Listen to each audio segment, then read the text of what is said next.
अस्सलाम वालेकुम नाज़रीन, एक नई सुबह के साथ हन्नान बुखारी का आपको सलाम पेश है। जनाब, दुआ करते हैं कि आज की सुबह आपके लिए ढेरों खुशियां लेके आप ही की चौखट पे आपका इंतजार कर रही हो। इसी दुआ के साथ आज के प्रोग्राम को आगे बढ़ाते हैं। जनाब, शहर फैसलाबाद का मौसम दिन ब दिन सुहाना होता चला जा रहा है। आज की बात करें तो सूरज जो है वो आंखें खूब दिखा रहा है शहर फैसलाबाद को, लेकिन गुज़श्ता रोज होने वाली बारिश जो है उसकी वजह से मौसम जो है वो मजीद खुशगवार हो गया था और दर्जा हरारत में भी काफ़ी कमी आई थी।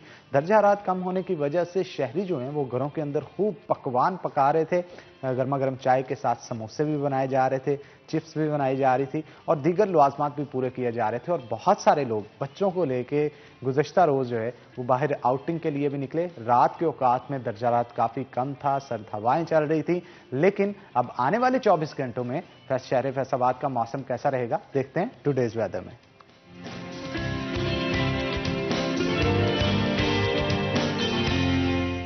शाहिदा परवीन हमारे साथ मौजूद होंगी। शाहिदा, बताइएगा आज मौसम कैसा रहेगा शहर फैसलाबाद का? जी बिल्कुल, आज इस वक्त फैसलाबाद का जो मौसम है वो सर्द और ठंडा है। अगरचे धूप भी निकली हुई है, इसके बावजूद भी आसमान पर जो है वो बादल भी छाए हुए हैं, जिससे और कल होने वाली हल्की हल्की बूंदाबांदी और कहीं पर तेज़ बारिश से जो है फैसलाबाद का मौसम जो है वो मजीद सर्द हुआ है। दर्जा हरारत में भी कमी आई है। इस वक्त कम से कम दर्जा हरारत 3 डिग्री सेंटीग्रेड रिकॉर्ड किया गया, जबकि ज़्यादा से ज़्यादा 14 तक जाने का इम्कान जाहिर किया गया। हवा में इस वक्त नमी का तनासब 91% तक रिकॉर्ड किया गया, जबकि महकमा मौसमियात के मुताबिक आइंदा 24 घंटों के दौरान मजीद कहीं कहीं बारिश बरसने का इम्कान जाहिर किया गया है। जी बहुत शुक्रिया शाहिदा, आप शहर फैसलाबाद के मौसम का अहवाल बता रहे थे। जनाब, अगर बात करें मौसम की तो दर्जा हरारत जहां कम हो रहा है तो वहीं सियासी दर्जा हरारत दिन ब दिन पाकिस्तान का जो है बढ़ता हुआ नजर आ रहा है। पीडीएम की जानब से लॉन्ग मार्च का भी कहा जा रहा है और इसके साथ साथ ये भी कहा जा रहा है कि हुकूमत जो है इसको गिराया जाएगा, इसके चारों पाए जो हैं वो एक एक करके तोड़े जाएंगे। सियासी पावर का जो है वो लोगों के सामने शो ऑफ किया जा रहा है। लेकिन इस हवाले से गुफ्तगू करेंगे, इससे पहले मैं चाहता हूं कि आज का सवाल मैं आपसे पूछता चलूं कि जनाब, बेनजीर भुट्टो कितनी बार पाकिस्तान की वजीर आजम बनी? तो जनाब, आज का सवाल है कि बेनजीर भुट्टो कितनी बार पाकिस्तान की वजीर आजम बनी? इसके लिए आपको मोबाइल उठाना होगा, उठा के इसका टेक्स्ट, इसका जो जवाब है वो टेक्स्ट करना होगा आपको उस नंबर पे जो कि आपकी स्क्रीन के ऊपर अभी दिया जा रहा है। ज्यादा से ज्यादा मैसेज करने वाले जो नौजवान होंगे उन्हें बुलेवार्ड मॉल की तरफ से वॉचेस दिए जाएंगे और खवातीन को ड्यूक कॉस्मेटिक्स की तरफ से गिफ्ट टैंपर्स जो है वो दिए जाएंगे। तो मैं फिर से सवाल रिपीट कर रहा हूं, बेनजीर भुट्टो कितनी बार पाकिस्तान की वजीर आजम बनी? इसका जवाब आपको लिखना होगा मोबाइल के ऊपर और टाइप करके टेक्स्ट कर देना होगा उस नंबर पे जो कि आपकी स्क्रीन पे दिया जा रहा है। तो जनाब, आगे बढ़ते हैं और पीडीएम के हवाले से गुफ्तगू जारी थी और इसी मौजू पे आज गुफ्तगू करने के लिए कि आने वाले दिनों के अंदर ये सियासी दर्जा हरारत कितना अप होगा और क्या पीडीएम के जो मकासद हैं, गवर्नमेंट को गिराने की जो बात की जा रही है या वजीर आजम इमरान खान को हटाने की बात की जा रही है, क्या वो पूरी हो पाएगी या नहीं? क्योंकि पीडीएम की जान से ये इल्जामात लगाए जा रहे हैं। उनका कहना है कि मुल्क पाकिस्तान तहरीक इंसाफ की गवर्नमेंट ठीक तरीके से नहीं चला सकी और ख़ास तौर पे जो मजदूर तबका है वो काफ़ी परेशान है। अशियाए खुरोनोश की कीमतें ऊपर जा रही हैं, कर्जे बढ़ चुके हैं पाकिस्तान के ऊपर और इसके साथ साथ कारोबारी हालात जो हैं उनके मुताबिक बेहतर नहीं जा रहे। उनका यह कहना है कि कोरोना की वजह से जो है वो एक्सपोर्ट में बढ़ोतरी आई है, मरकज़ जो बना है तमाम तर तजारत का वो पाकिस्तान कोविड की वजह से बना है। इर्द गिर्द के ममालिक जो हैं उनमें कोविड की वजह से एक्सपोर्ट की जो है वो फैसिलिटीज़ नहीं प्रोवाइड की जा रही क्योंकि कोविड के केसेस बढ़े हैं, हमारे यहाँ कम हैं, इसलिए इंटरनेशनल मार्केट का रुझान ज़्यादा पाकिस्तान की तरफ बढ़ा है। और दूसरी जानब भी जो गैस की, बिजली की कीमतें बढ़ती चली जा रही हैं उसके ऊपर भी खूब एहतजाज किया जा रहा है। तो ओवरऑल अगर एक स्केच देखा जाए तो ये कहना है इनका पीडीएम का कि पाकिस्तान को चलाने में पाकिस्तान तहरीक इंसाफ की हुकूमत नाकाम रही क्योंकि गरीब आवाम का ये कहते थे और गरीब का कोई भला नहीं किया जा रहा। अब आने वाले दिनों में क्या होगा, क्योंकि इस्तीफे जो हैं तमाम तर मुस्लिम लीग नून के हों, पाकिस्तान तहरीक इंसाफ के नहीं, मुस्लिम लीग नून और पाकिस्तान पीपल्स पार्टी के जितने भी एमपी एमएनएस हैं उन्होंने अपने कायदीन को अपने इस्तीफे जो है वो जमा करवा दें। मुल्क की सूरत हाल कुछ इस तरह की शिद्दत इख्तियार कर गई है सियासी सूरत हाल के हवाले से कि आम लोग जो हैं वो परेशान हैं, वो फ्यूचर देख नहीं पा रहे कि आखिर आने वाले दिनों में क्या होने जा रहा है। अब्दुर्रहमान आज हमारे साथ मौजूद होंगे, उनको शो में मदऊ किया है हमने। वेलकम करते हैं अब्दुर्रहमान आपको। क्या कहेंगे आने वाले दिनों में सूरत हाल किस तरफ जाती हुई दिखाई दे रही है? तमाम तर जमातें एक साइड पे है और पाकिस्तान तहरीक इंसाफ एक साइड पे है, क्या कहा कहते हैं आप, हुकूमत गिरती हुई नजर आती है आपको या नहीं? Thank you Anan. देखिए, ये जैसे कि आपने कहा कि सियासी दर्जा हरारत बढ़ा हुआ है, वैसे तो मौसम ठंडा है, तो इसमें जो देखिए सिर्फ पाकिस्तान तहरीक इंसाफ की हुकूमत तो नहीं है, जितनी जमातें पीडीएम में मौजूद है तकरीबन उतनी ही जमातें जो है वो इत्तेहादी हुकूमत भी मौजूद है पाकिस्तान तहरीक इंसाफ के साथ, जिसमें एमक्यूएम भी है, काफ लीग भी है, इसी तरह से जीडीए भी है, बाप पार्टी भी है, मुख्तलिफ जमातों का जो कोलेशन बना हुआ है। तो इतनी मजबूत गवर्नमेंट बहरहाल ये नहीं है, चंद सीटों पे कायम है, चंद सीटों पे जो प्राइम मिनिस्टर ने मेजोरिटी ली थी, इसी तरह सूबे में भी कोई बड़ी मेजोरिटी नहीं है, लेकिन बहरहाल एक जैसे कहा जाता है कि अंपायर उनके साथ है, जो एक बड़ा एच है। अब अगर बात की जाए पीडीएम की, यहाँ पर पीडीएम अगर अदम एतमाद पेश करती है असम्बली में, जैसे कि इन्होंने सेनेट में पेश करके देख लिया था, सेनेट में अपोजिशन के पास मेजोरिटी थी, इसके बावजूद जो वो सेनेट चेयरमैन को नहीं हटाया जा सका और वो मौजूद रहे थे, जो इनके लोग हटाने के लिए गए थे उन्होंने उसको ही वोट दे दिया था। यही सूरत हाल अब है इस्तीफों के मामले में। इस्तीफे जो कायदीन को तो जमा हो गए, लेकिन स्पीकर के पास कितने इस्तीफे जाते हैं ये बहरहाल एक बड़ा सवाल होगा, क्योंकि देखिए ये इलेक्टेबल लोग हैं, हमेशा से जीतते आए हैं। फैसलाबाद की बात करें, पंजाब की बात करें, ये तकरीबन जो 80-85 के करीब नून लीग के लोग हैं या पीडीएम के लोग, अगर कुछ 400 के करीब बनते हैं सिंध के, पंजाब की सूबाई कौमी नशिस्तें मिलाकर जो पीडीएम में इस वक्त हैं, ये वो तमाम लोग हैं जो करोड़ों रुपया खर्च करके इक़्तिदार में आए हैं या हुकूमत में आए हैं, एमएनए एमपीए बने हैं, तो उनका भी हक बनता है कि वो 5 साल निकालें। फिर उन्हें ये भी पता नहीं होगा कि ये अभी रिजाइन करते हैं, उसके बाद इलेक्शन हो जाता है तो वो हार जाएंगे। देखिए ये बड़ी कंफ्यूजन है, कोई क्लैरिटी नहीं है सोच में जो पीडीएम वाले। अच्छा, गवर्नमेंट की तरफ से अब्दुर्रहमान ये कहा जाता है कि ये देर क्यों कर रहे हैं, अगर इस्तीफे जमा करवाने तो स्पीकर को करवाएं, उनकी तरफ से ये कहा जा रहा है। और दूसरी तरफ से जो अपोजिशन के लोग हैं उनकी तरफ से मीडिया पे भी बताया जा रहा है इस्तीफे आ गए हैं और जल्द इसको जमा करवा दिया जाएगा, ये हो जाएगा वो हो जाएगा। ये अंदर की बात है क्या, होने क्या जा रहा है आने वाले दिनों में? फिलहाल लगता नहीं है कि ये इस्तीफे जमा होंगे कभी भी, क्योंकि ये जमा हो भी गए तो ये जब स्पीकर पर पाबंदी होती है कि वो बुला के बाकायदा अपने चैम्बर में पूछते हैं कि यहाँ पर ये जो इस्तीफा आपने दिया है कोई प्रेशर था, किस वजह से दिया है, तो ये बड़ा लंबा प्रोसीजर होता है। यानी ये सियासी स्टंट है आपका कहना? एग्जैक्टली, जैसे इन्होंने धरना दिया और इन्हें लग रहा था कि लाहौर जलसे से जो हुकूमत हिल जाएगी, हुकूमत मजबूत हुई है हिलने की बजाय। इसी तरह से अभी जो यहाँ पर एक बड़ा लाड़काना में पाकिस्तान पीपल्स पार्टी की जानिब से हर साल किया जाता है, मोहतरमा बेनज़ीर भुट्टो की जो शहादत हुई है उस दिन बड़ा इज्तिमा हुआ, तकरीरें हुई। आसिफ अली जरदारी साहब ने भी कहा कि वो 27 अरब डॉलर पे जो अपनी एक्सपोर्ट छोड़ के गए थे वहाँ तक ये नहीं पहुँच पा रहे और पहुँचेंगे भी नहीं। ये बात उनकी काफ़ी हद तक बचा है कि अभी इनका जो 27 अरब डॉलर तक पहुँचना दिखाई नहीं दे रहा, बावजूद इसके कि इनके लिए कोरोना रहमत बनकर आया है। देखिए अगर कोरोना अमेरिका के लिए जहमत बना है, डोनाल्ड ट्रंप को हुकूमत छोड़ना पड़ी, तो यहाँ पर थोड़ा इसके बरक्स हुआ है। गवर्नमेंट काफी बच गई है, एग्जैक्टली मजबूत हुई है। जो इन्हें कर्जों की रीशेड्यूलिंग इनकी हुई है, रीशेड्यूल हो गए तमाम कर्जे, अब टाइम मिल गया देने का। फिर इसी तरह से इन्हें अमदाद भी मिली है। फिर जो डेफर हुए थे आर्डर्स बांग्लादेश और इंडिया के, वो भी हमें मिल गए हैं। हमारा जो टेक्सटाइल ओनर्स है उसके पास जो है वो इंडस्ट्री कम पड़ गई है, उसके पास मजदूर कम पड़ गए हैं, जो स्किल्ड लेबर जिसे कहते हैं वो उसके पास कम पड़ गई है, काम ज़्यादा है, आर्डर ज़्यादा मिल रहे हैं। तो ये तो बहरहाल एक हकीकत है, लेकिन ये मईशत का एक जो रुख है वो बेहतर जा रहा है। डॉलर बहुत महंगा हो गया है, ये 130-140 पे होना चाहिए था, जैसे रुपए की कीमत बेहतर हो रही है, महंगाई कंट्रोल नहीं हो रही। तो इसका जो है वो ज़्यादातर जो है वो वजह इसकी सूबाई गवर्नमेंट भी है। अच्छा अब्दुर्रहमान, एक आम शख्स जो घर में जाता है मजदूरी करके, ना तो उसे गवर्नमेंट से कोई लेना देना है ना किसी और चीज़ से, उसे होता है कि मेरी रोटी शाम की पूरी हो जाए, बीवी बच्चों का पेट पालने के लिए सारा दिन मुशक्कत करता है। पहले तो बाजार में आता है तो उसे नौकरी नहीं मिलती, नौकरी मिल जाए तो उसके एवज उजरत इतनी की मिलती है कि उससे बमुश्किल अपने घर का गुजारा करता है। वो कहाँ पे जाए, उसका वाली वारिस कौन है? वो ये सवाल करता है कि वो तो वोट कास्ट करता है इसलिए कि उसकी ज़िंदगी में आसानियां लाई जाएं, तो वो पहले से भी ज़्यादा मुश्किलात आ जाती हैं। आप क्या कहेंगे इस हवाले से? आप बहुत सारे लोगों के अंदर जाते हैं, इंटरव्यूज़ करते हैं, आम लोग, एक आम तबका, ग्रास रूट लेवल के लोग क्या कहते हैं कि पाकिस्तान तहरीक इंसाफ की गवर्नमेंट कामयाब हुई है या नाकाम रही इस हवाले से? देखिए जो आम शहरी है वो तो बड़ा मुतासर हुआ है, ग्रोसरी रेट बहुत बढ़ गया है। जो लोग 10,000 15,000 का सामान लेते थे एक महीने का, एक छोटी फैमिली, वो अब वही सामान 30-35 हज़ार पे चला गया है। तो बहरहाल महंगाई ने मुतासिर आम आदमी को किया है, जिसकी तनख्वाह नहीं बढ़ी, उजरत उतनी है और लेकिन एशियाई खुरोनोश की कीमतें बढ़ गई हैं, तो वो मैनेज करना बहुत मुश्किल हो जाता है। बिल्कुल, अगर इसका कंपैरिजन 2018 से करें तो उजरत जितनी महंगाई हुई है इन्फ्लेशन रेट के हवाले से, वही उजरत जो डॉलर की कीमतों के हिसाब से हम देखते हैं तो वो बढ़ने की बजाय कम हुई है।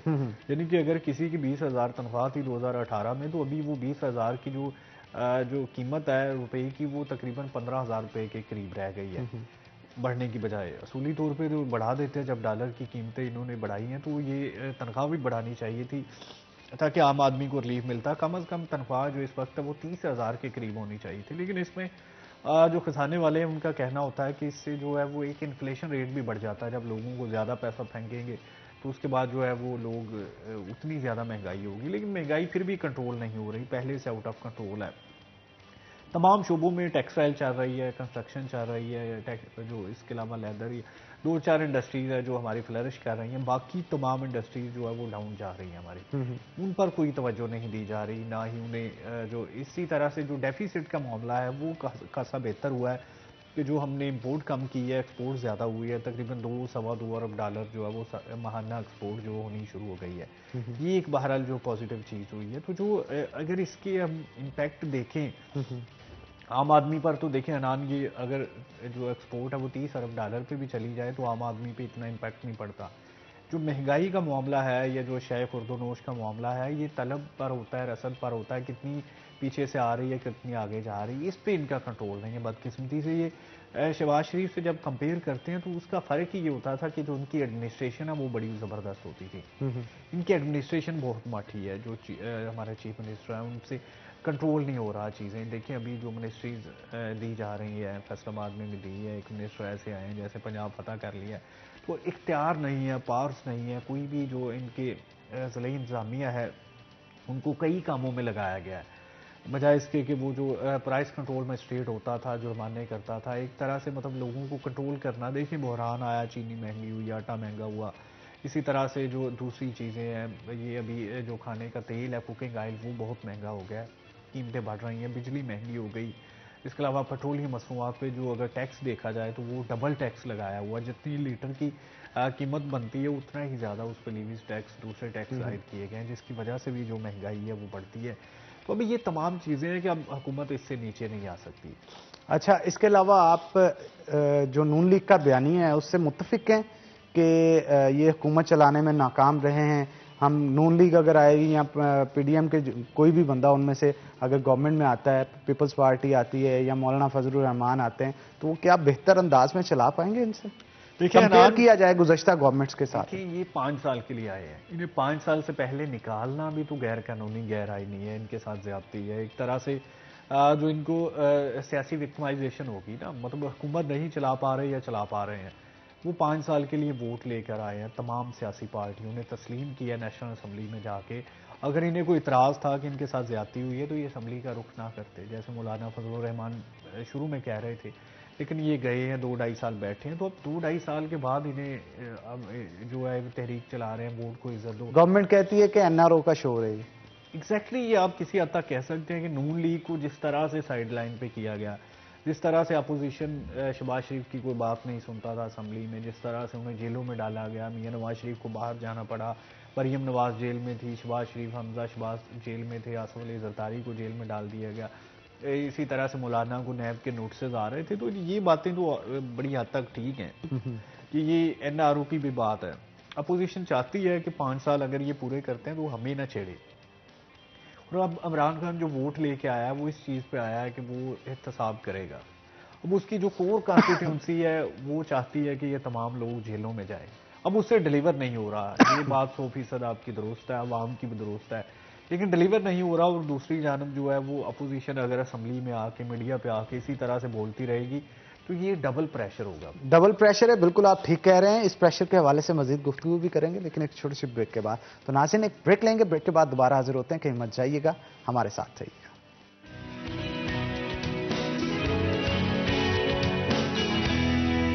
वेलकम बैक नाज़रीन, ब्रेक के बाद खुश आमदीद। अब्दुर्रहमान हमारे साथ मौजूद हैं, मजीद गुफ्तगू उनके साथ करेंगे। अब्दुर्रहमान क्या कहेंगे? पाकिस्तान तहरीक इंसाफ की तरफ से कहा जाता था कि लाहौर का जो पीडीएम का जलसा है वो नाकाम रहा, और उसी जलसे के ऊपर फैसलाबाद से भी शेर अली ने कुछ अल्फाजों का चुनाव किया था। उन्होंने ये कहा था कि राना सनाउल्लाह जो हैं उनकी वजह से ये ऐसा हुआ। कितनी सदाकत है इसमें? आपने ही वो इंटरव्यू किया था, क्या गुफ्तगू वहां पे हुई? क्योंकि आबशेर अली, शेर अली और राना सनाउल्लाह, इनकी चपकलस काफ़ी देर से चलती चली आ रही है और बाजुकात इनके जो कायदीन हैं उन्होंने बिठा के सुलह भी इनकी करवाई, लेकिन इसके बावजूद बयानबाजी से एक दूसरे से बात नहीं आती। आप क्या कहेंगे इस हवाले से? हनान चौधरी शेर अली ने इसमें यह मौकफ लिया था कि जो हर एमपी एमएनए या जो सूबाई सदर है, तमाम लोगों की जो रैलीज गई थी उसमें जो कारों की तादाद तो बिलाशुबा थी, दर्जनों की तादाद में कारें थीं, लेकिन उसमें एक एक बंदा बैठा हुआ था।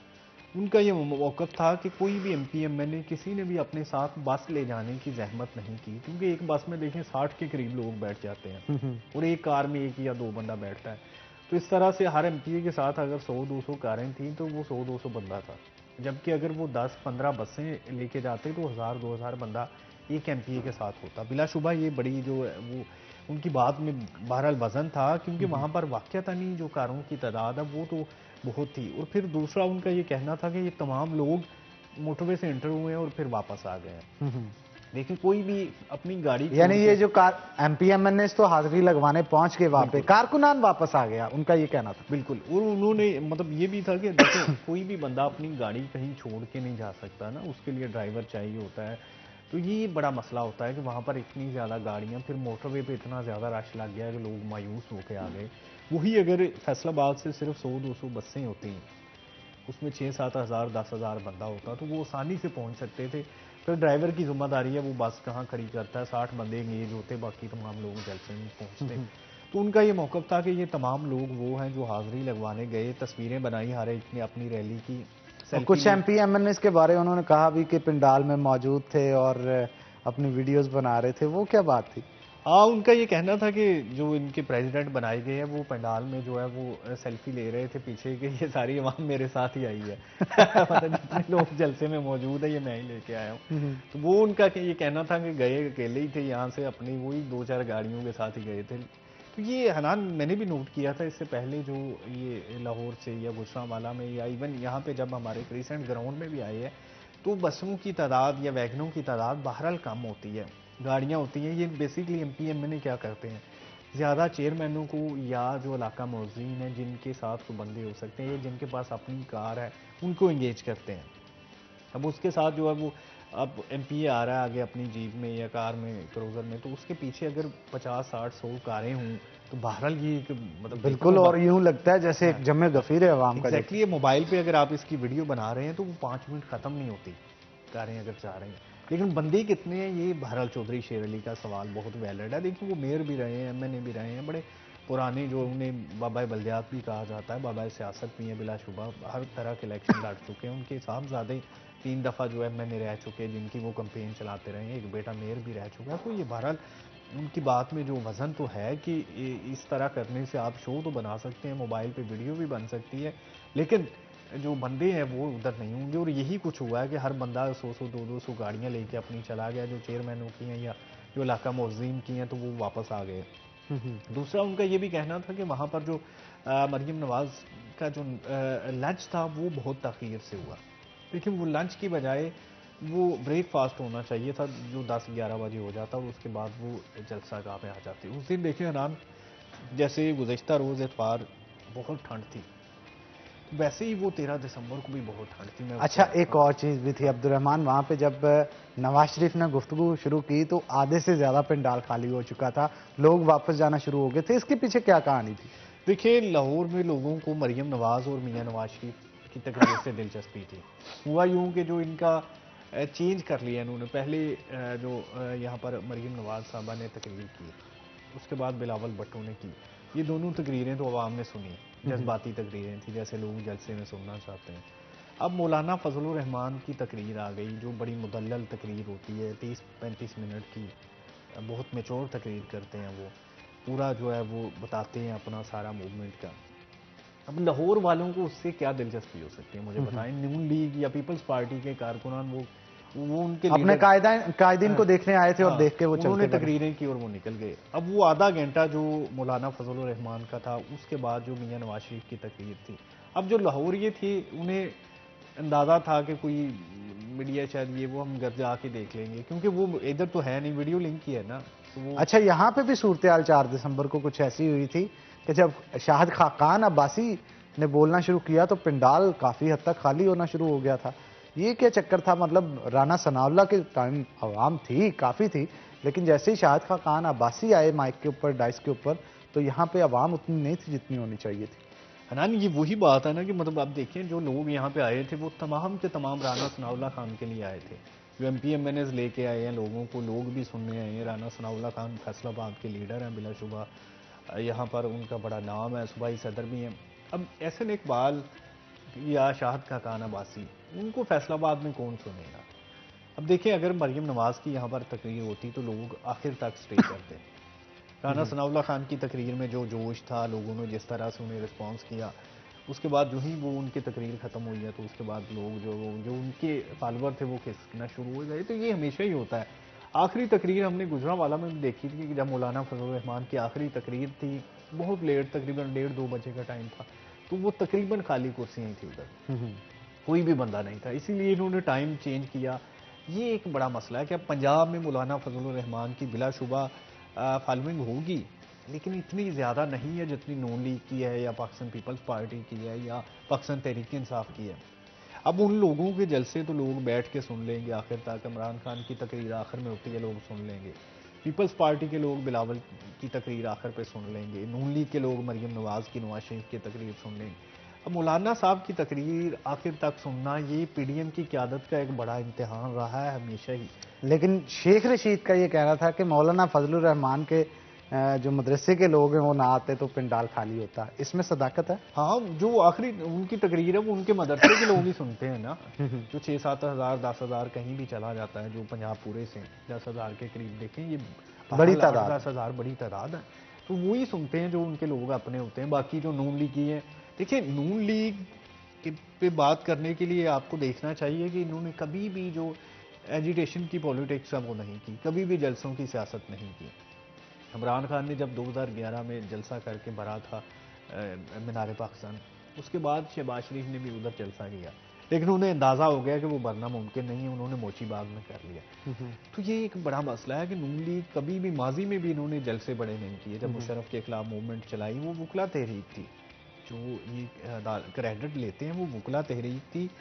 उसमें मियां नवाज शरीफ शामिल हुए थे जब इफ्तिखार चौधरी को बहाल करवाया गया। तो ये सच इनके मुशर्रफ जब कू हुआ है तो तब भी कोई बड़ी तादाद लाहौर में सुना है कि 200-250 लोग निकले थे। जब कुलसूम नवाज भी निकली हैं तो उनके साथ कोई बड़ी तादाद नहीं थी कि जिससे मुशर्रफ परेशान होता। तो ये इनका है कि इनके साथ कभी, हाँ, पाकिस्तान पीपल्स पार्टी की अगर बात की जाए 1986 में जब ये लाहौर बेनज़ीर भुट्टो उतरी थी, तो तब का जो जमे गफीर है वो कहा जाता है कि पाकिस्तान में उतना कभी भी नहीं हुआ, ना उससे पहले। और अगर आज बेनज़ीर भुट्टो होती तो शायद सबसे पॉपुलर जो है वो सियासी शख्सियत इस वक्त हो सकती थी, क्योंकि उनकी पॉपुलैरिटी अवाम के अंदर, ग्रास रूट लेवल के अंदर, मजदूर तबका के अंदर बहुत ज़्यादा थी, और उसकी वजह भुट्टो साहब थे। आप क्या कहेंगे इस हवाले से? बिल्कुल, बेनज़ीर भुट्टो साहबा बहुत बड़ी लीडर थी, शहीद किया गया उन्हें, बैनुल अक़वामी इस्टेब्लिशमेंट थी जो शहीद करना चाहती थी। देखिए उनकी जो यहाँ पर सिक्योरिटी थी प्रॉपर उन्हें नहीं दी गई, उस गाड़ी में कई मिनट तक जो है वो उधर रुकी रही रश की वजह से। हालांकि जब उनकी पॉपुलैरिटी की अगर बात की जाए तो कराची में जो उनकी बहुत बड़ा जो उधर रैली थी वहाँ पे भी धमाका हो चुका था। रावलपिंडी में कम से कम 15-20 हज़ार लोग उस पार्क में मौजूद थे जहाँ पे ये वाक़या हुआ। तो इतनी बड़ी लीडर जो 2 दफ़ा प्राइम मिनिस्टर भी रह चुकी हैं, तो उनको सिक्योरिटी नहीं दी जा रही। एक रात पहले तब के ISI चीफ उन्हें जाके मिले थे, वो कहा था कि जो आप पे हमला हो सकता है। उन्होंने कहा कि आप उन लोगों को पकड़े जो हमला कर सकते हैं। उन्होंने कहा जी हमने आपको बताना, इन्फॉर्म करना। तो उन्होंने कहा सिक्योरिटी बेहतर करें। मतलब ISI अगर इस हद तक जानती थी हमला हो सकता है तो फिर ये हुकूमत की, लेकिन इनकी तो मुमकिन कोशिश होती है कि हर किस्म की सिक्योरिटी फराम की जाए, लेकिन यहाँ पे मसला ये होता है कि सिक्योरिटी फराम करने के बावजूद भी अब उनके नापाक अज़ाइम के बारे में जहन में घुस के तो नहीं देखा जा सकता। अगर जो मालूमात इंसान को होती है उस मालूमात के अगेंस्ट स्ट्रेटजी तो बना सकता है और उस स्ट्रेटजी के तहत सिक्योरिटी भी फराहम की जा सकती है, लेकिन इसके बावजूद अगर कुछ होता है तो ये फिर जो है उसको किस तरह से रोके, ये एक अलबत्ता आज तक जो है वो सवाल ही बना है और सवाल ही बना रहेगा। लेकिन इस हवाले से मजीद भी गुफ्तगू करेंगे छोटी सी ब्रेक के बाद, क्योंकि ब्रेक का वक्त हो गया है। तो नाज़रीन एक ब्रेक लेंगे, ब्रेक के बाद दोबारा हाजिर होते हैं। कहीं मत जाइएगा, हमारे साथ रहिएगा।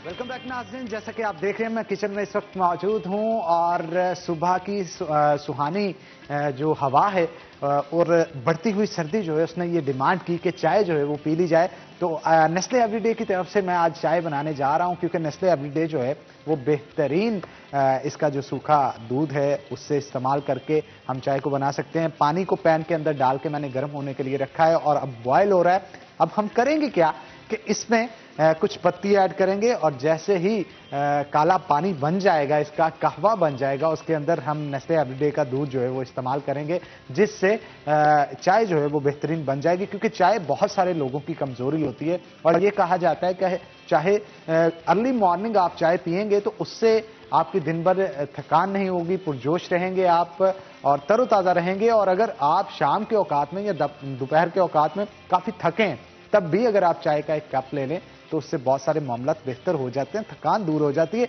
बॉडी को न्यूट्रलाइज कर देती है। तो जनाब चाय आज हम बना रहे हैं, सर्दी बहुत ज्यादा है और सर्द मौसम के अंदर चाय पीने का अपना ही मजा है। तो पानी जो है वो बॉयल हो चुका है, 2 कप चाय हम बनाएंगे, क्योंकि आज मेरे साथ मेरे साथी अब्दुल रहमान भी मौजूद हैं। तो आज अब्दुल रहमान को मैं अपने हाथों की चाय जो है वो बना के पिलाऊंगा। तो जनाब पत्ती ऐड करते हैं इसमें और इसका जैसे ही कावा बनेगा तो हम क्या करेंगे कि इसके अंदर इसको अच्छे से पकाएंगे और पकाने के बाद जैसे ही इसका कावा तैयार हो जाएगा तो इस कावे के अंदर ख़ास तौर पे हम क्या करेंगे कि नेस्ले एवरीडे जो है वो डालेंगे। अच्छा, नेस्ले एवरीडे ही क्यों डालेंगे, ये एक बहुत बड़ा सवाल है और वो सवाल का जवाब मैं आपको देता चलूं कि चाय के जो शौकीन होते हैं वो अगर उनको अच्छी चाय ना मिले तो उनका मूड खुशगवार होने की बजाय ख़राब हो जाता है। तो नेस्ले एवरीडे की चाय इस्तेमाल करने से जहां पे इसका टेक्सचर इंप्रूव होता है, जहां पे इसका टेस्ट इंप्रूव होता है, अरोमा भी बेहतरीन आता है।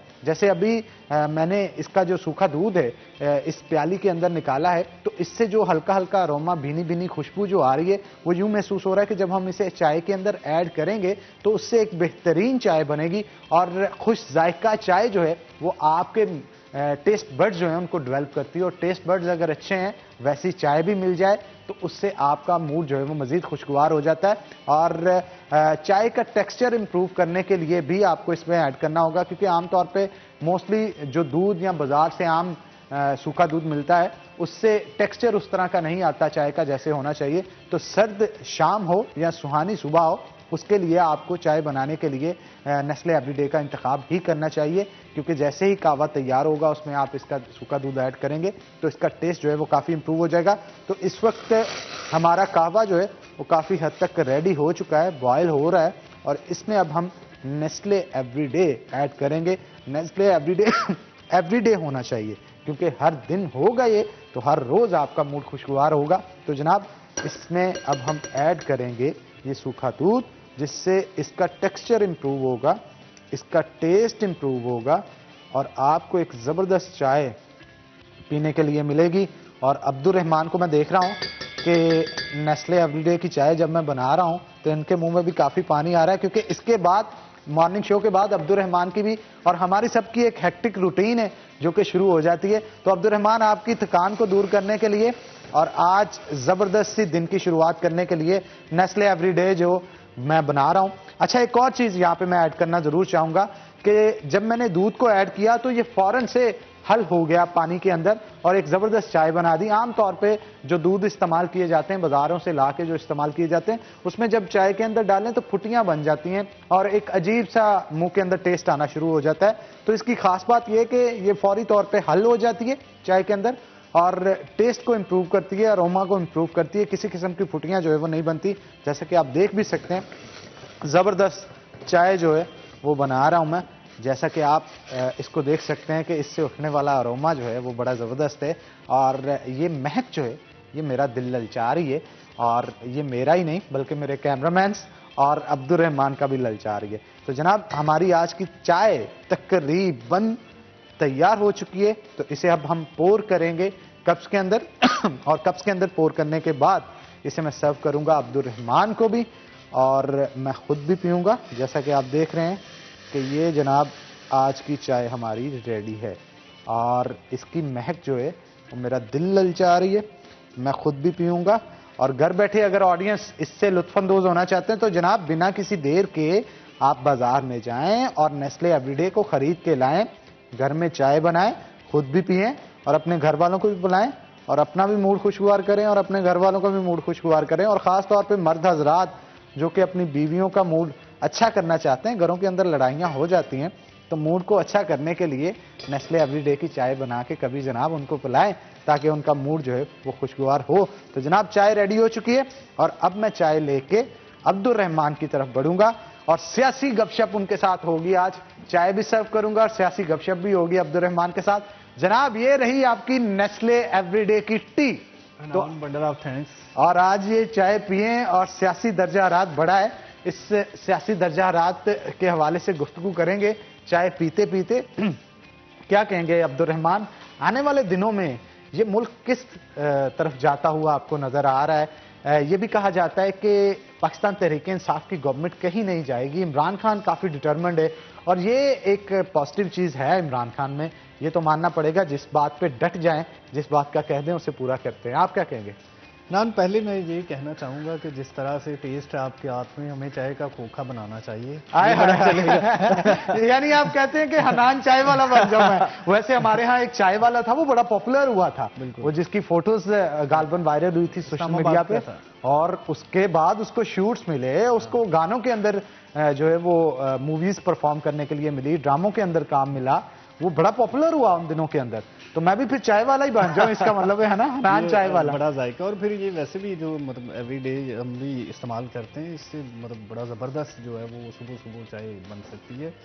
ये अगर मतलब रोज़ाना लोग पी लेते हैं तो इससे जो मौसम का मुकाबला करना सुबह सुबह बड़ा आसान हो जाता है। तो जैसे कि आपने कहा कि सियासी जो दर्जा हरारत है वो तो यकीनन जो बहुत बुलंद हो चुका है और ये दर्जा हरारत मुझे आने वाले दिनों में कम होता अभी नजर नहीं आता।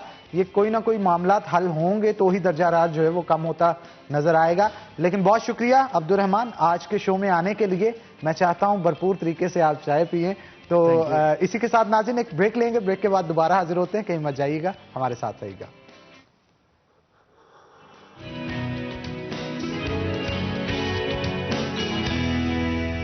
वेलकम बैक नाज़रीन, ब्रेक के बाद खुश आमदीद। अगर आप चाहते हैं कि आपका हेयर स्टाइल और ड्रेसिंग बेहतरीन हो तो उसके लिए हेयर स्टाइल बनवाने के लिए आपको प्राइम हेयर क्लब पे जाना पड़ेगा, क्योंकि मेरा हेयर स्टाइल भी प्राइम हेयर क्लब की तरफ से बनाया गया। तो उसके लिए आपको जना कॉलोनी जाना होगा, जहां से आप बेहतरीन हेयर स्टाइल बना के अपनी शख्सियत को चार चांद लगा सकते हैं। तो जनाब हमारा फेवरेट सेगमेंट किचन स्टार्ट हो चुका है। चलते हैं किचन में और देखते हैं कि आज शेफ आबिद उर्फ यूके शेफ हमें क्या बना के खिला रहे हैं। अस्सलाम वालेकुम शेफ। वालेकुम सलाम सर, कैसे हैं आप? ठीक हैं? अल्हम्दुलिल्लाह शेफ, आप बताएं। बिल्कुल ठीक ठाक हैं जी सर, अल्हम्दुलिल्लाह। जनाब आज क्या नया बनाने जा रहे हैं? हमारी ऑडियंस को क्या बनाना सिखा रहे हैं आप? सर आज बनेगी मद्रासी हांडी। मद्रासी हांडी तैयार की जाएगी। तो जनाब इंडियन डिश है जो कि मद्रास के अंदर काफी पसंद की जाती है और यहाँ पे भी बहुत सारे जो फूड लवर्स हैं वहाँ की फूड आइटम्स को काफी पसंद करते हैं। तो आज मद्रासी हांडी जो है वो तैयार की जाएगी। तो मैं चाहता हूँ उसकी रेसिपी बताएं, क्या क्या चीजें उसके लिए जरूरी होती है? हमें चाहिए थाई का चिकन चाहिए होगा सर। अच्छा, सारा चिकन थाई का ही चाहिए होगा हमें, ठीक है। इसमें जिंजर स्लाइस करेंगे, मल्टी कैप्सिकम चाहिए होगी हमारी ऊपर गार्निश के। जब ऑलरेडी तैयार हो जाएगा, जैसा कि आप देख सकते हैं जूलियन कट हमने कैप्सिकम्स का किया हुआ है मल्टी कलर का, और ये इसमें ऐड करेंगे सर। लास्ट पे ऐड करेंगे हम, लास्ट पे ऐड गार्निशिंग के लिए जी। कलबंजी और ये मल्टी कैप्सिकम ये हम लास्ट में ऐड करेंगे इसमें, ठीक है। और इसे बनाएंगे किन किन इंग्रेडिएंट्स के साथ वो भी आप बताएं। हमारे पास होगा गोल्डन कुक घी होगा आज, घी में हम ये मसाला होगा जनाब गोल्डन घी के अंदर आज बनाया जाएगा। इसे गोल्डन कुकिंग ऑयल के बजाय गोल्डन घी के अंदर तैयार करेंगे। तो गोल्डन घी बनाने वालों का ये कहना है नाज़रीन के इसे हफ्जान सेहत के असूलों के ऐन मुताबिक कुदरती अज्जा के साथ तैयार किया जाता है, जिसका मकसद ये होता है कि आपके खाने के लज्जत को चार चांद लगाए जाएं। यही नहीं, इसके अंदर विटामिन का ब्लेंड भी मौजूद होता है, विटामिन ए, विटामिन ई और विटामिन डी भी इसके अंदर मौजूद होता है। तो ये आपको जहां पे बेहतरीन लज्जत दे रहा होता है, उसी के साथ साथ विटामिन का ब्लेंड भी आप इनगल्फ कर रहे होते हैं, तो उससे ये होता है कि आपकी सेहत पे भी मुस्बत असरात पड़ते हैं। तो जनाब, अगर आप चाहते हैं कि आपकी खानों की लज्जत को चार चांद लगे, तो उसके लिए बाजार में जाते ही सबसे पहला इंतखाब गोल्डन कुकिंग ऑयल और गोल्डन घी का होना चाहिए। तो वेजिटेबल ऑयल है और वेजिटेबल ऑयल के साथ तैयार करने वाली और इनके घी के साथ जो तैयार की जाती है हंडिया, उसका टेस्ट ही मुनफरिद होता है। जो घी का सर फ्लेवर है, इसका एक अपना हमक होता है। घी के अंदर सालन अक्सर घरों में घी के अंदर बनाया जाता है। गोल्डन एक अलग टेक्सचर बनता है, अलग टेस्ट बनता है इसके साथ। तो इसलिए आज हमने इंतखाब जो है मद्रासी हांडी में खास तौर पे गोल्डन घी का किया है। तो मुझे बताएं, गोल्डन घी के अलावा और क्या क्या चीजें चाहिए होती हैं? हमारे पास होगा सर मसाला होगा और ग्रीन चिल्ली होगी, साल्ट होगा, गरम मसाला होगा, कलबंजी होगी, ब्लैक पेपर होगा और क्रश चिली पाउडर होगा। क्रश चिली पाउडर होगा। तो चीज भी इसमें ऐड करेंगे क्योंकि यहाँ पे चीज और क्रीम भी पड़ी है। इसका क्या? मल्टी कैप्सिकम और कलबंजी ये डाल के उसके बाद हम लास्ट पे चीज डालेंगे। अच्छा, चीज भी ऐड की जाएगी। चीज के उसके जो सिंग है ना, वो सर निकलेगी। चीज को हम पकाएंगे नहीं। जब हमारा रेडी हो जाएगा खाना, उसके बाद हम चीज डाल के हल्का सा हिला के और बिल्कुल रेडी कर लेंगे। तो जनाब, मैं चाहता हूँ इसे फिर तैयार करें। हम स्टार्ट करते हैं। चूल्हा जो है वो बिस्मिल्लाह के नाम से, अल्लाह के नाम से शुरू करते हैं हम। और इसके अंदर सबसे पहले क्या चीज ऐड की जाएगी? ये सर घी ऐड डालेंगे। अच्छा, ये कितना चिकन है हमारे पास? हमारे पास हाफ के चिकन है। और उसके लिए हम कितना? 1 चम्मच हम डालेंगे। 1 चम्मच? ये करी स्पून 1 डालेंगे। ठीक है। तो जनाब, आप हलाएं सर। आज घी कितना इस्तेमाल करना है ये बता दें। स्पून है 1। ठीक है। और आम अगर टेबल स्पून की बात करें, ये तकरीबन 2 से 3 टेबल स्पून है मेरा ख्याल। जी सर, 4 हो जाएंगे सर। 4 टेबल स्पून जनाब आप ऐड करेंगे इसके अंदर घी। और जैसा कि आप देख रहे हैं, इसको अच्छे से गर्म करना है। जी। और उतनी देर हमारे शेफ जो हैं वो खास तौर पे जो वेजिटेबल्स हैं वो ऐड जो होंगी इसके अंदर वो तैयार कर रहे हैं। अच्छा, वेजिटेबल्स कौन कौन सी ऐड होंगी? प्याज हैं, टमाटर हैं, ये इन सारी चीजों के हवाले से भी बताएं जरा। हमारे पास प्याज है, टमाटर है। टमाटर और प्याज की हम ग्रेवी बनाएंगे। ग्रेवी के अंदर वो थाई जो हमारी चिकन है ना, उसको स्लाइस करके हम डालेंगे। उसको अच्छी तरह पका के फिर मसाले लगा के ना उसको बाहर रेडी करेंगे। उसके बाद हम मिला पैक क्रीम लगाएंगे। क्रीम लगा के सर उसके बाद हम आ जाएंगे वेजिटेबल की तरफ। कैप्सिकम होगा हमारे पास, कलबंजी होगी, चीज स्लाइस होगा। ठीक है। जो ऑलरेडी लास्ट पे है ना, वो हम डालेंगे इसमें। अच्छा, घी काफी गर्म हो चुका है, इसमें अब क्या ऐड करना है? इसमें चिकन ऐड किया जाएगा? नहीं सर, इसमें प्याज ऐड करेंगे। प्याज ऐड करेंगे जनाब पहले। और प्याज जो है वो रेडी हो चुके हैं, तो मेरा ख्याल है आप ऐड कर दें इनको, क्योंकि घी काफी गर्म है इस वक्त। और इसके अंदर प्याज जो है वो ऐड कर दिए। आप प्याजों को अच्छे से पकाया जाएगा पहले, ब्राउन करेंगे। जब तक ब्राउन नहीं होते तब तक हम इसको पकाएंगे। तो जनाब, आप देख सकते हैं कि मैं प्याज रेडी करूंगा। उतनी देर शेफ क्या कटिंग करेंगे? आप टमाटो और हरी मिर्चें या क्या चीजें? पहले टमाटर सर करूंगा। टमाटर ऐड। अच्छा, प्याज के बाद टमाटर ऐड होगा? जी, प्याज को हल्का ब्राउन करेंगे सर। ब्राउन करेंगे बाद उसके बाद हम डालेंगे टमाटर। ठीक है। टमाटर को भी अच्छे से गला के इसकी ग्रेवी तैयार की जाएगी। फिर इसमें डाल देंगे चिकन। चिकन को पकाते रहेंगे ना, उसके बाद हम आ जाएंगे टेस्ट की तरफ। टेस्ट लगा के ना फिर इसको पकाएंगे। ठीक है जनाब, आप मैं चाहता हूँ टमाटर जल्दी जल्दी कट करें। उतनी देर हम अनियन जो है फ्राई कर रहे हैं। और प्याज को अच्छे से आपने पकाना है। और इसके लिए थोड़ा टेम्परेचर भी मैं तेज कर लेता हूँ, लेकिन आपने इस चीज का ख्याल रखना है कि टेम्परेचर ज्यादा तेज नहीं करना, उससे हंडिया जलने के चांसेस भी होते हैं। और हल्की आंच पे, मध्यम आंच पे आप जो भी चीज बनाते हैं उसका टेस्ट जो है वो बड़ा जबरदस्त होता है। लेकिन मोस्टली अगर आप बात करें चाइनीज डिशेज की, जी, चाइनीज डिशेज जितनी भी हैं वो हाई टेम्परेचर पे कुक होती हैं। जी। और उसके लिए एक अपना टेस्ट है, अपना टेक्सचर है। जी, उसके लिए स्पेशल कढ़ाई बनी होती है सर, उसमें नहीं जलती। नाले बनाने का तरीका भी हो, साथ साथ बंदा तेज चूल्हा हो, आग तेज हो तो बंदा इसका हिसाब से बंदा चूल्हे के साथ साथ हाथ भी तेज होना चाहिए। अगर आपका हाथ सुस्त है तो मेरा हाथ सुस्त है, जलेगी। तो जाहिर बात है वो जलेगी। बिल्कुल आप ठीक कह रहे हैं। और वैसे भी स्पेशली अगर बात की जाए हमारे जो बरसगीर पाको हिंद की डिशेज हैं, तो ये मोस्टली ज्यादा तेज आंच पे नहीं बनती। जी जी जी, ये तो धीमी आंच के ऊपर ही पकाया जाता है। तो प्याज जनाब, प्याज अच्छा कितने ऐड किए थे हमने? 2-3? जी, 2 प्याज ऐड किए थे सर। 2 प्याज फुल साइज के। ये 250 वजन होगा इनका सर, प्याज का। ठीक है। तो 2 प्याज जो है जनाब आपने ऐड कर लेने हैं और इनको अच्छे से पकाना है। और 2 प्याज जो हैं ये ½ kg जो चिकन है उसके लिए यूज करने हैं। अगर इससे 1 kg यूज कर रहे हैं तो फिर 4 प्याज जो है वो आपने इस्तेमाल करना है। तो जनाब हमारे प्याज जो है अभी ब्राउन हो रहे हैं और आहिस्ता आहिस्ता ऐसे करें। हाँ, दम दे दिया गया है इसे, क्योंकि दम देने से जरा जल्दी से ये कुक हो जाएगी। वो जो अंदर ही रहेगी सर। हाँ, स्टीम अंदर रहेगी जी। और इससे बेहतरीन कुक हो जाएगा आपका। तो चिकन जो है इसको भी कट कर लेना है आपने जूलियन कट में। जी, जूलियन कट करनी है या दूसरा कट करेंगे? जिंजर कटिंग करेंगे सर। जूलियन कटिंग जो है वो चिकन की करेंगे और शेफ की तरफ से जूलियन कटिंग की जा रही है। लेकिन आपको यहाँ पे ये भी बताएं कि थाई का चिकन आपने इस्तेमाल करना है। जी सर, अगर टेस्ट पूरा चाहिए तो सर चीजें पूरी होनी चाहिए। हाँ, टेस्ट के लिए बिल्कुल बिल्कुल। और थाई का स्पेशली चिकन अगर आप यूज करेंगे तो उससे टेस्ट जो है बड़ा इंप्रूव होगा मद्रासी हांडी का। और जैसा कि आपने इसका नाम सुना है मद्रासी हांडी, तो मद्रास की ये डिश है जिसे पाकिस्तान में भी काफी पसंद किया जा रहा है। जी। अच्छा, मुझे ये बताइएगा चीज जो ऐड करनी है इसमें, मोस्टली चीज तो ऐड की जाती है ना फास्ट फूड्स के अंदर और ऐसी ऐसी चीजों के अंदर। अब सर ये इसकी जो नहीं है वेजिटेबल है ना, मल्टी कैप्सिकम है, उसको चिपकने के लिए डालेंगे हम, लास्ट पे डालेंगे चीज, ताकि हमारे जो सालन की ना लुक है ना वो अच्छी निकले, ताकि टेक्सचर अच्छा बन जाए। ठीक है, मैं चाहता हूँ साथ साथ आप जल्दी जल्दी बनाते चलें, क्योंकि प्याज भी अभी थोड़ी देर में रेडी हो जाएंगे। उसके बाद टमाटर ऐड करेंगे और टमाटर गलने में ज्यादा वक्त नहीं लगता। घरों में अक्सर सर ग्रेवी करनी चाहिए, ग्राइंड करना चाहिए टमाटर को। ये तो हम लाइव दिखा रहे हैं इसलिए सर इसको। अच्छा, वैसे मोस्टली होता है ना कि बहुत सारे लोग इसकी पेस्ट भी बना के ऐड कर देते हैं। जी, पेस्ट होनी चाहिए तो जबरदस्त हो जाएगा। ये तो टाइम ज्यादा अच्छी चीज है। जी जी, इसलिए वो ग्रेन जो होगा अच्छी। नाज़रीन हमारे पास यहाँ पे वक्त कम होता है और हमने 1 घंटे के अंदर आपको मुकम्मल डिश जो है वो बना के दिखानी होती है, इसलिए हमारी कोशिश होती है कि जो चीजें यहाँ पे हो सकें हम वही करें। तो इसलिए हमने यहाँ पे टमाटर जो है वो कट करके डायरेक्टली ऐड कर देने होते हैं। अगर आप घर के अंदर तैयार कर रहे हैं तो इसे ग्राइंड करें। जी, ग्राइंड करने का तरीका क्या है वो भी जरा बता दें। इसको 4 पीस करेंगे टमाटर के सर। हाँ, इसमें अगर पानी ऐड करेंगे मेरे ख्याल नहीं सर, पानी नहीं सर, इसमें आप योगर्ट ऐड कर ले तो बेस्ट होगा। योगर्ट ऐड करके उसे जी जो है वो बाल सालन तैयार कर लेते, बाद में योगर्ट डालते तो वो अंदर से कच्चा रह जाता, उसका मजा नहीं आता सर।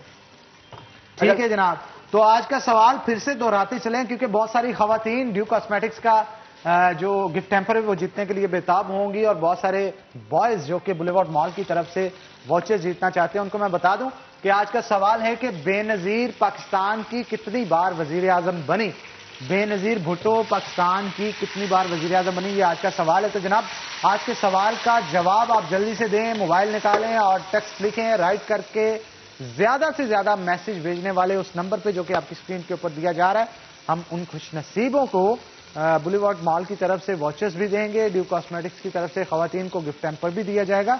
खवातीन कॉन्शियस होती हैं जरा ब्यूटी को लेके, तो इसलिए खवातीन के लिए हमने खास तौर पर ड्यू कॉस्मेटिक्स की तरफ से पॉलिशर वगैरह रखा है। तो अगर आप वो जीतना चाहते हैं तो उसके लिए आपको टेक्स्ट करना होगा उस नंबर पर जो कि आपकी स्क्रीन के ऊपर दिया जा रहा है। तो जनाब आगे बढ़ें और हमारी डिश जो है वो काफी हद तक तैयार हो चुकी है। टमाटर ऐड कर दिए गए और प्याज जो है वो काफी हद तक गल चुके थे। जैसा कि हमने कहा था कि जैसे ब्राउन हो जाए उसके अंदर टमाटर हम ऐड करेंगे, तो टमाटर जो है वो ऐड कर दिए गए।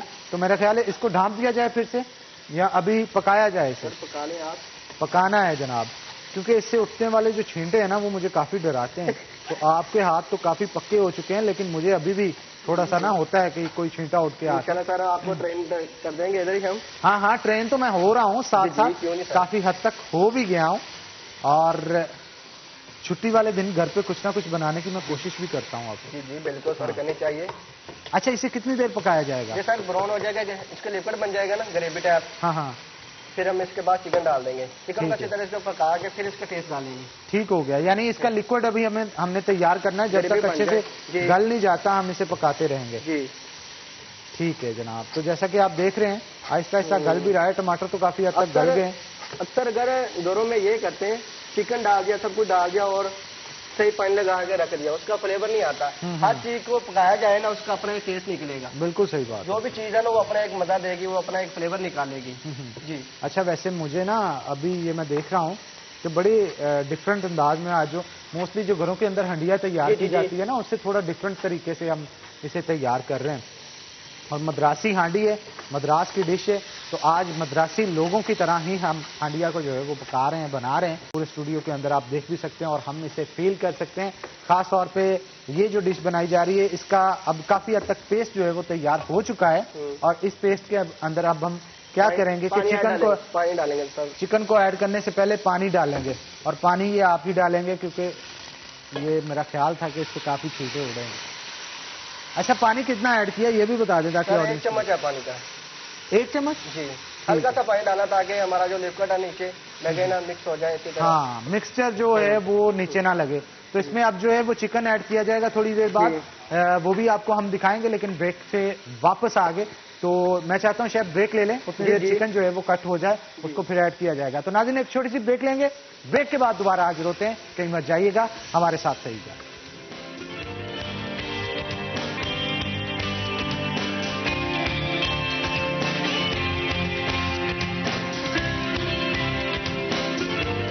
वेलकम बैक नाज़रीन, ब्रेक के बाद खुशामदीद। ब्रेक के बाद हमें ज्वाइन किया है महबूबुल ज़मान भट्ट साहब ने, जो कि जमात इस्लामी फैसलाबाद के अमीर हैं और माहिर तालीम भी हैं। वेलकम करते हैं जनाब आपको शो के अंदर।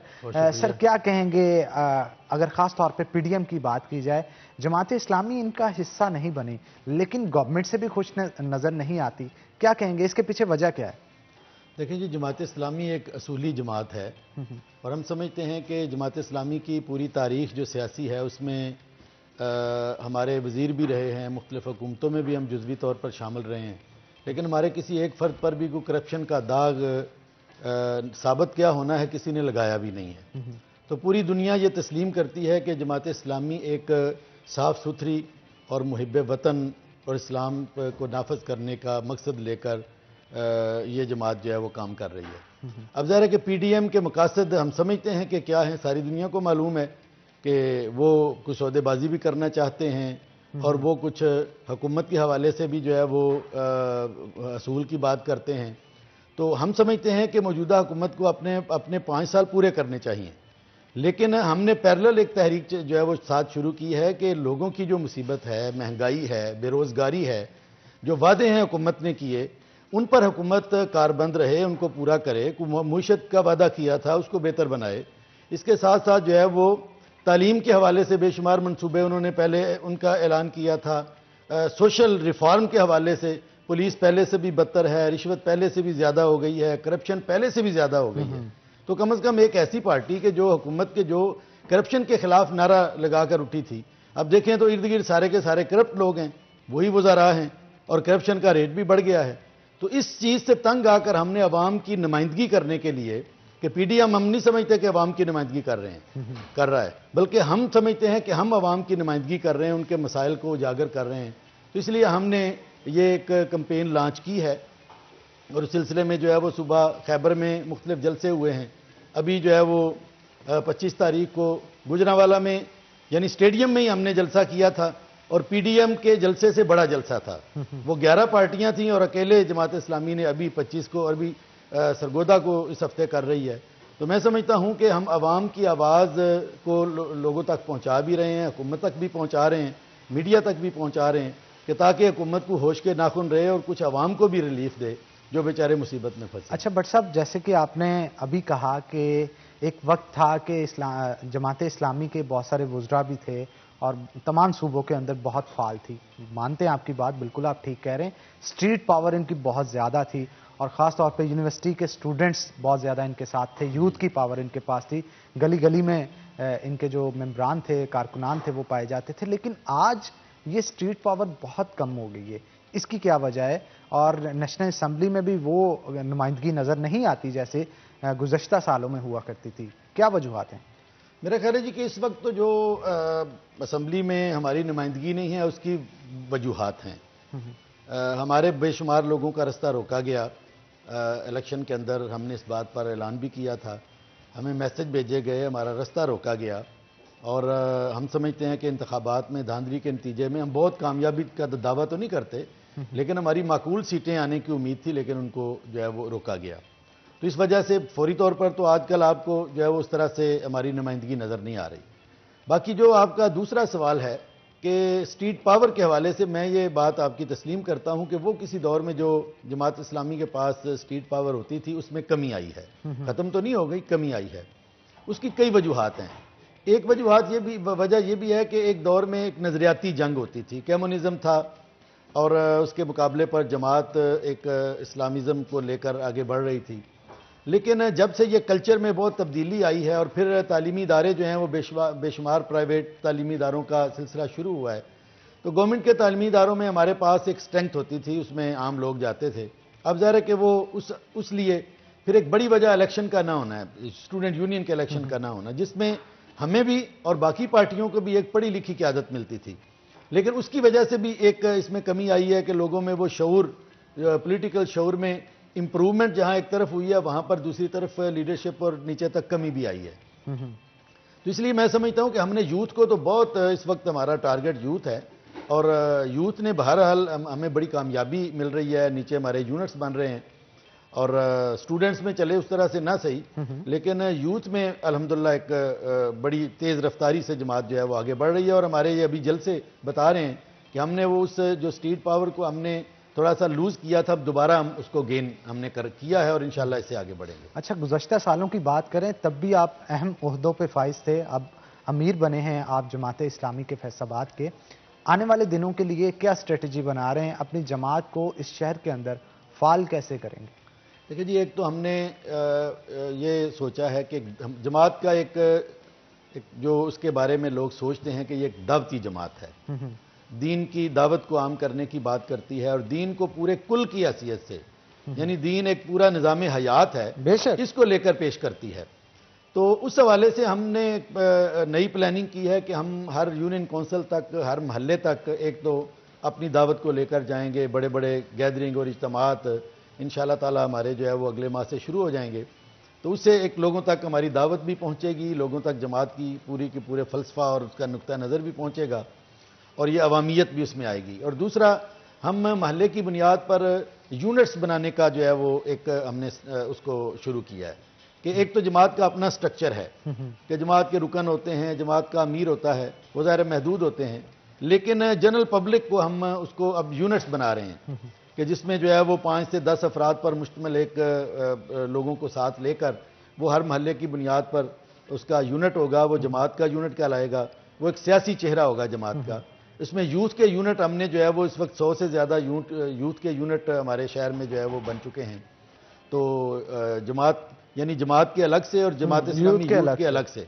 और इसके बाद हम जमात इस्लामी लेबर का एक हमने शोबा कायम किया है, तो जो आम रेडी वाला, छाबड़ी वाला, आम जो है वो नाई और जितने भी लोग हैं, इनको भी हम मुनज़्ज़म इंशाल्लाह करेंगे, क्योंकि इनकी कोई ये रजिस्टर्ड लेबर नहीं होती और इनकी कोई पुरसाने हाल इनका नहीं होता, इनकी कोई बात सुनने वाला नहीं होता। स्टूडेंट फेडरेशंस के हवाले से भी इसी तरह का कोई काम करेंगे आप? नहीं, स्टूडेंट फेडरेशन एक अलग चीज़ है। स्टूडेंट्स जो है वो अपनी एक उनकी अपनी तंजीम है, वो अपने तौर पर उसको चलाएंगे, वो हमारे साथ उनका एक नज़रियाती ताल्लुक तो रहता है, लेकिन हम मजदूरों में, ख़वातीन को भी इसी तरह हम महल्ले लेवल पर जो है वो एक यूनिट्स बनाएंगे, मजदूरों को, ख़वातीन को, नौजवानों को और संजीदा लोगों को जो दूसरे हैं वो जमात के प्लेटफार्म पर। इस तरह 4 पहलुओं पर इंशाअल्लाह ताला हम जो है वो काम हमने शुरू कर दिया है ये 1-2 माह से, और बतदरीज ज़ाहिर है कि आगे बढ़ेगा। तो इससे आपको मेरा ख्याल है कि 1-2 सालों में अंदाज़ा हो जाएगा कि जमात फैसलाबाद में अल्हम्दुलिल्लाह एक बड़ी कुव्वत बनकर जो है वो सामने आई। जैसे आप कह रहे हैं, अगर ऐसे पॉसिबल होता है कि तो आने वाले इलेक्शंस के अंदर जमात इस्लामी कितनी सीटें निकालती हुई नजर आ रही है? देखिए जी, मैं सीटों के बारे में तो कोई बात नहीं कर सकता, क्योंकि सीटों का फलसफा पाकिस्तान में ज़रा मुख्तलिफ है और उसमें और भी बहुत सारे फैक्टर्स जो है वो शामिल, लेकिन अल्टीमेटली यहाँ पे सबसे बड़ी ताकत तो वोट की है, वोट पावर जिसके पास है वो। नहीं, हम असल में हमारा फोकस ये है कि हम अपने वोट बैंक को बढ़ाएंगे। एक ज़रा ये एक ऐसा प्रोसेस है कि कोई 1 और 2 साल में हासिल होने वाला नहीं होता। तो 2023 के इलेक्शन में हमें खास लिमिट में हमने एक टारगेट बनाया है कि हम इतने वोट जो है वो लेंगे इंशाल्लाह 2023 के इलेक्शन में, जिसमें हम तमाम सीटों पर इलेक्शन लड़ेंगे। सूबाई और कौमी असम्बली की कोई पिक एंड चूज का मामला नहीं होगा। तो उसमें हम वोट बैंक पूरे पाकिस्तान में भी और फैसलाबाद में भी अपने वोट बैंक में इजाफा करेंगे। फिर उसके बाद जो है वो उसके अगले 5 साल, अगले इलेक्शन 2028 के लिए अलग से प्लानिंग करेंगे। तो इस तरह हम समझते हैं कि जो ये वोट बैंक बढ़ता जाएगा, उसके साथ साथ हमारी दरमियान में कहीं ना कहीं सीटों में भी निकलती जाएंगी और एक वक्त आएगा कि एक बड़ी तादाद में जब वोट हमारे पास हो जाएंगे तो फिर ज़ाहिर है कि ख़ास जब आप 10-15% तक पहुंच जाते हैं तो फिर आप विनिंग हॉर्सेस में शामिल हो जाते हैं। तो फिर किसी वक्त भी अवाम का जो है वो रेला वो कोई भी तब्दीली पैदा कर सकता है। माहिर तालीम भी हैं आप, मौजूदा सूरत हाल को देखते हुए आपको क्या कहेंगे कि बच्चों की तालीम का बहुत ज़्यादा हर्ज हो रहा है, लेकिन अल्टीमेटली गवर्नमेंट भी मजबूर है, अगर स्कूल खोलती है कोविड के बढ़ने के चांसेस होते हैं, क्या स्ट्रेटजी होनी चाहिए बच्चों को? ऑनलाइन अगर तालीम की बात करें, बहुत सारे बच्चे जो देहातों से ताल्लुक़ रखते हैं वो तो ऑनलाइन क्लासेस नहीं ले सकते, तो आप क्या समझते हैं क्या करना चाहिए? ये बात आपने दुरुस्त फरमाई है कि ऑनलाइन क्लासेस का जो एक्सपेरिमेंट है ये यूनिवर्सिटी लेवल तक तो मुमकिन है, और वो भी मुश्किल है हमारे यहाँ, क्योंकि उसमें लाइट का ऑफ हो जाना, नेट का जो है वो पूरी इशू आना, फिर पैकेजेस बहुत महंगे, पैकेजेस बहुत महंगे हैं। या तो गवर्नमेंट पैकेजेस को सस्ता करती कि लोगों की, बच्चों की रीच उस तक पहुंच जाती होती, तो स्कूलों में तो बिल्कुल मुमकिन नहीं है। मतलब ये है कि आप स्कूल के जो टीचर हैं वो आपको ऑनलाइन कोई ना कोई बच्चे को चीज़ बता देते हैं, वो सारे का सारा किसके सर पड़ जाता है? माँ के सर पड़ जाता है कि माँ उसको लिख कर दे, उसको करवाए, तो माँ ने तो और भी बेशुमार काम करने होते हैं, फिर हर माँ पढ़ी लिखी भी नहीं होती। तो मैं समझता हूँ कि हुकूमत ने इसमें बड़ी फाश गलती की है, और अगर मैं ये कहूँ कि ये हुकूमत असल में मुख्तलिफ माफियाज का मजमुआ है, ये हुकूमत नहीं है। यानी आप इस हुकूमत को माफिया कहते हैं? यकीन इसमें असल में ना, जब ये हुकूमत में और इमरान खान साहब की जो है वो उसमें इजाफा होना शुरू हुआ बज़ाहिर, तो उसमें बहुत सारे माफियाज ने इन पर जो है वो जाल डाला, और उन माफियाज में लिबरल्स का एक अलग माफिया था, कादियानियों का एक अलग माफिया था। अब अच्छा, इस्लाम पसंदों का भी एक छोटा सा माफिया इनके यहाँ था, कभी कभी वो भी अपना कुछ छोटा मोटा, चीनी वाला माफिया है और पता नहीं क्या क्या है, तो जिसका जोर चलता है वो काम चला लेता है। इमरान खान साहब को तो पता भी नहीं है कि नीचे क्या हो रहा है, यानी वो इतना, मैं समझता हूं कि नाअहली का और नालायकी का एक, मैं तो समझता हूं, सिंबल बन चुके हैं कि अपनी पार्टी के हवाले से मजीद गुफ्तगू करेंगे, लेकिन एक छोटी सी ब्रेक के बाद, ब्रेक का वक्त हो गया, तो नाज़रीन एक ब्रेक लेंगे, ब्रेक के बाद दोबारा हाजिर होते हैं, कहीं मत जाइएगा, हमारे साथ रहिएगा।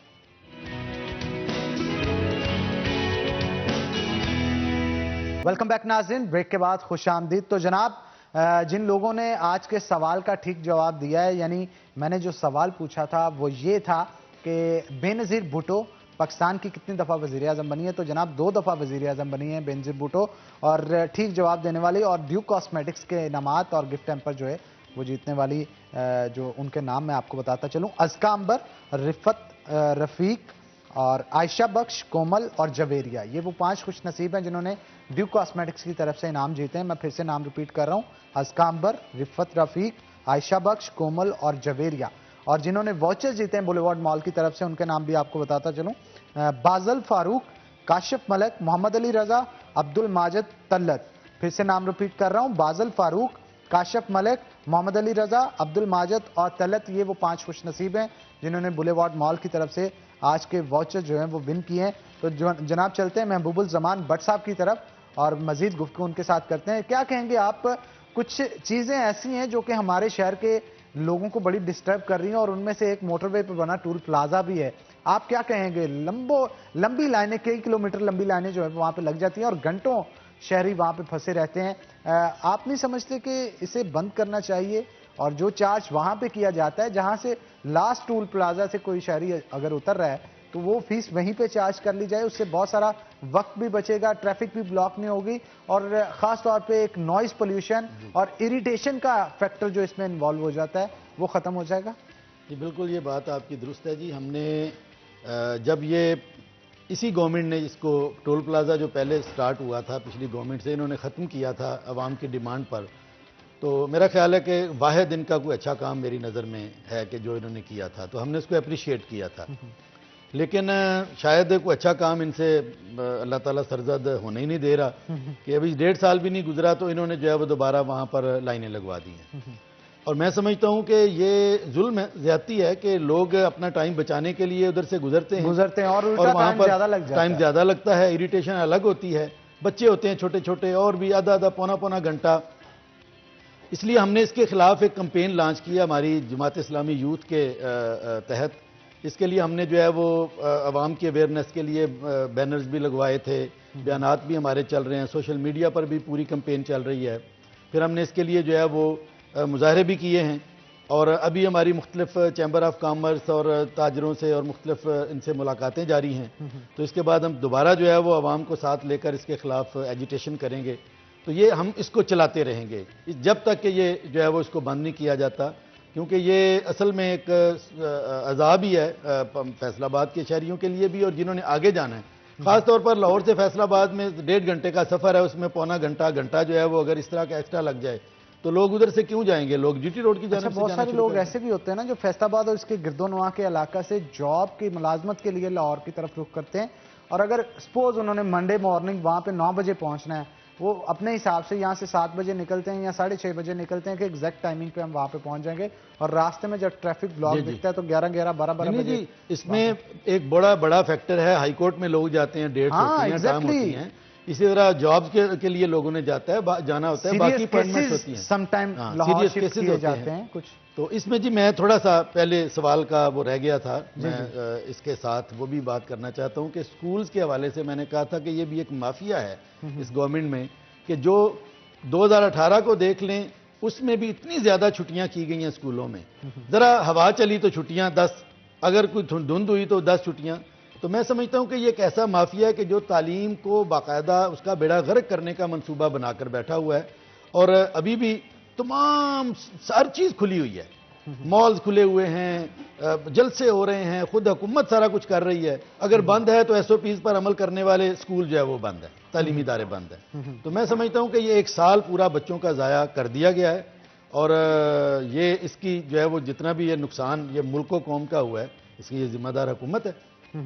और हुकूमत को क्या स्ट्रेटजी अपनानी चाहिए जिससे वो बेहतर राह की तरफ गामजन हो सके? मेरा ख्याल है जी कि इसमें जैसे इन्होंने कहा था कि पहले एसओपीज का ख्याल रखते हुए, अच्छा वैसे भी एक बात है कि छोटे बच्चों में ये कोरोना ना होने के बराबर है, यानी 5, 7, 8 साल तक के लिए तो शायद ही कोई केस जो है वो को सामने आया हो, और 16, 17 साल तक के लिए भी जो है वो बच्चे बहुत कम इसमें जितना भी इन्वॉल्वमेंट है, तो जाहिर है कि ये स्कूल के बच्चे होते हैं। अब जहां पर कोरोना का नहीं है और एसओपीज का भी ख्याल रखा जा रहा है, तो आप उसको खोलें, ठीक है, जरा सख्ती कर दें, उसमें तादाद का जरा ख्याल रखें, जैसे पहले भी स्कूलों ने बड़ा ताउन किया है। तो मैं समझता हूं कि इस तरीके से एक तो बच्चों की तालीम का बहुत हर्ज हो रहा है, दूसरा हमारे यहाँ प्राइवेट स्कूल्स और इदारों ने एक बहुत बड़ा बोझ गवर्नमेंट का जो है वो अपने सर लिया हुआ है बच्चों की तालीम का। अगर वो बंद हो जाएं तो गवर्नमेंट के पास इतने इदारे नहीं हैं, तो वो भी बर्बाद हो रहे हैं, बेशुमार इदारे बंद हो गए हैं, किराया उनको देना पड़ रहा है, अखराजात उनको पड़ रहे हैं, और वो बेचारे जो है वो परेशान हैं। तो मैं समझता हूं कि गवर्नमेंट को कुछ इसका ख्याल करना चाहिए और इसको दोबारा जो है वो स्टार्ट करना चाहिए, और ये जो 11 जनवरी इन्होंने डेट दी है, इससे हरगिज आगे नहीं जाना चाहिए। मतलब 11 जनवरी तक ही रहना चाहिए, इससे आगे नहीं, बिल्कुल नहीं जाना चाहिए, और इससे फिर तालीमी हर्ज जो है वो बढ़ता चला जाएगा, और वैसे भी जितना हर्ज हो चुका है इससे भी रिकवर करने के लिए कई साल सिस्टम को सेट होने में अभी लगेंगे, क्योंकि तारीख में ऐसा वाकया मेरी जिंदगी में तो नहीं नजर आया मुझे कि इतना लंबा लॉकडाउन चला और पूरी दुनिया एक किस्म की मुंजमद हो गई थी, और इसको दोबारा चलाने के लिए एक अच्छी खासी जो मेहनत है वो दरकार होगी। बल्कि उसमें बाकी दुनिया में कोरोना ज्यादा है, स्कूल खुले हुए हैं, हमारे यहाँ स्कूल्स बंद हैं। असल में ये है अलमिया कि कनाडा में मुझे मालूम हुआ कि वहां पर कोरोना हमसे ज्यादा है, लेकिन स्कूल उन्होंने बंद नहीं किए, हमारे यहाँ जो है वो स्कूल भी बंद कर दिए। चलें जी, आज की डिश हमारी तैयार हो चुकी है, मद्रासी हांडी, और बड़ी ज़बरदस्त डिश जो है वो तैयार हुई है, क्योंकि इसका अरोमा जो है पूरे स्टूडियो में आ रहा है। तो महबूबुज़्ज़मान भट्ट साहब को भी हम खिलाएंगे, लेकिन शो खत्म होने के बाद। तो बहुत शुक्रिया महबूबुज़्ज़मान भट्ट साहब आज के शो में आने के लिए, आपने आके हमारे शो को 4 चांद लगाए, बहुत शुक्रिया आपका। तो इसी के साथ नाज़रीन, आज के प्रोग्राम से अपने मेज़बान हन्नान बुखारी को दीजिए इजाज़त, इंशाल्लाह कल होगी आपसे मुलाकात, तब तक के लिए अल्लाह हाफिज़।